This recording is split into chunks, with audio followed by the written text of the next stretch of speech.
தீபாவளி பண்டிகையின் போது விபத்துகள் குறித்த அழைப்புகளை கையாள சென்னை தேனாம்பேட்டையில் அவசர கால மேலாண்மை மையம் செயல்பட்டு வருகிறது. விரிவான தகவல்களோடு இணைகிறார் செய்தியாளர் அன்புச்செல்வன்.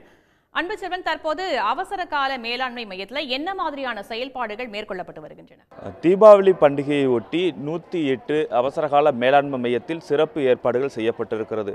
குறிப்பாக தீபாவளி பண்டிகையை ஒட்டி பல்வேறு இடங்களில் தமிழகம் முழுவதும் இருந்து அவசரகால அழைப்புகள் அதிக அளவில் வர தொடங்கும். நாம் தற்போது தேனாம்பேட்டையில் இருக்கக்கூடிய 108 அவசரகால மேலாண்மை மையத்தில் இருந்து கொண்டிருக்கிறோம். இங்கு தமிழகம் முழுவதிலிருந்து வரக்கூடிய அழைப்புகளை ஏற்று அதற்கான கால்களை அவர்கள் மாற்றம் செய்து கொண்டிருப்பார்கள்.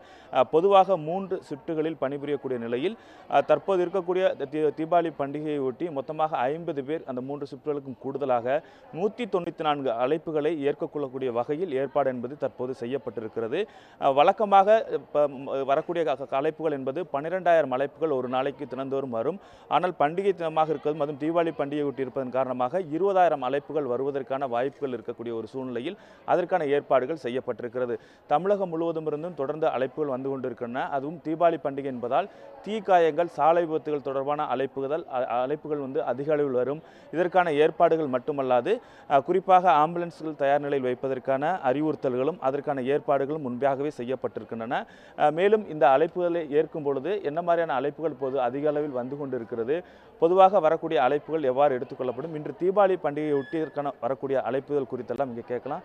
இப்போ வழக்கமாக உங்களுக்கான அழைப்புகள் எப்படி வரும்? இன்னைக்கு தீபாவளி பண்டிகையை ஒட்டி என்ன மாதிரியான அழைப்புகள் வந்துட்டு இருக்கு? சரி, இன்றைக்கி தீபாவளி அதுவுமா வந்து பார்த்திங்கன்னா இன்றைக்கி அதிகமான கால்ஸ் தான் வரும். ஆர்டிஏ அது மாதிரி அசால்ட்டு அது மாதிரி வந்து பார்த்திங்கன்னா நிறைய பேர்ன்ஸ், அந்த பட்டாசுனால் அடிப்பட்ட அந்த கேசஸ் வந்து அதிகமாக வரும். அதுக்கேற்ற மாதிரி மேன் பவரும் வந்து நாங்கள் ரெடி பண்ணி வச்சுருக்கோம். எல்லா ஷிஃப்ட்டில் வந்துட்டு பார்த்திங்கன்னா அதுக்கேற்ற மாதிரி கால்ஸ் இருக்கிறதுக்கு 24x7 வந்துட்டு இது ஒர்க்கிங் தான் இது.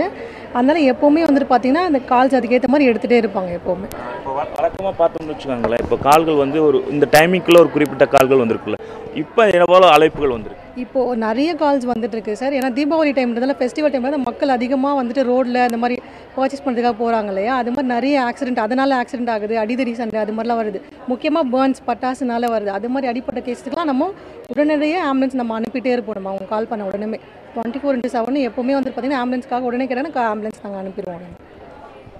பொதுவாக இந்த தீபாவளி பண்டிகையை ஒட்டி சிறப்பு அறிவுறுத்தல்களையும் முதலமைச்சர் அறிவுறுத்தியிருக்கிறார். 3 நாட்களுக்கு ஆம்புலன்ஸ் சேவையில் வந்து எவ்விதமான தடையும் இருக்கக்கூடாது என்ற அறிவுறுத்தல் வழங்கப்பட்டிருக்கிறது.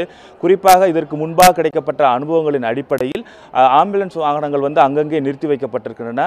அதே போன்று 108 பணியாளர்கள், ஆம்புலன்ஸுடைய ஓட்டுநர்கள் என அனைவருக்குமே அறிவுறுத்தல்களும் வழங்கப்பட்டிருக்கிறது.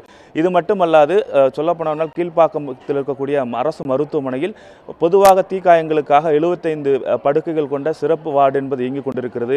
தீபாவளி பண்டிகைக்காக 25 படுக்கைகள் கொண்ட சிறப்பு வார்டும் ஏற்பாடு செய்யப்பட்டிருக்கிறது.